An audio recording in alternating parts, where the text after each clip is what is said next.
Driving to the front line through territory that just 3 days ago was held by warlord Khalifa Haftar's forces. This government soldier is passing on intelligence about a possible air attack. He tells everyone to be vigilant. The threat from the air is always present. Heavy artillery and air power enabled Haftar's units to overrun government forces and take the town of Abugrein, 80 kilometers east of Misrata, on Sunday.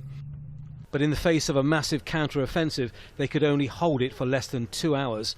Soldiers and civilians answered the call. The families of Misrata altogether united with one voice within 1 hour. 20,000 came from Misrata to Abugrein with ammunition and weapons.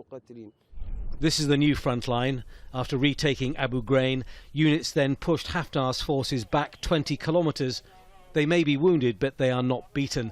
They are a well-equipped and heavily armed enemy which can attack at any moment. It's dangerous. They are using drones, heavy artillery, Grad rockets. But God willing, He will protect us. We are taking our precautions. They lost 11 men in the weekend attack and 100 were injured, including some civilians. This is the funeral of a little girl who died of natural causes.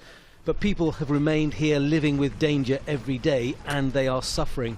We're facing live shooting. It's the biggest danger from all sides. It's indiscriminate. It's difficult because in wars you can't predict what will happen.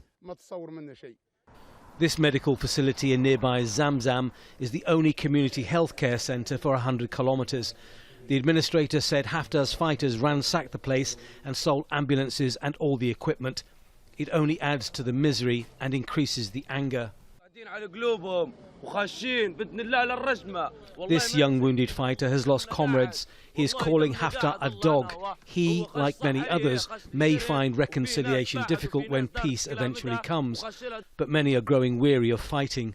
We prefer a ceasefire. We are all Libyans and we want to stop the bloodshed. But if this old man, Haftar, announces every day that he wants to take more land and kill more Libyan young men, then we will continue to fight until our last man. It's a wild, rugged land where little grows, but so much blood is being spilled to control it, even though there is a notional ceasefire in place. No one yet has declared the ceasefire dead, but what has happened here and in the sporadic attacks in Tripoli show just how volatile the situation still is and how quickly calm can turn to bloodshed. Tony Birtley, Al Jazeera, Abugrein, east of Misrata.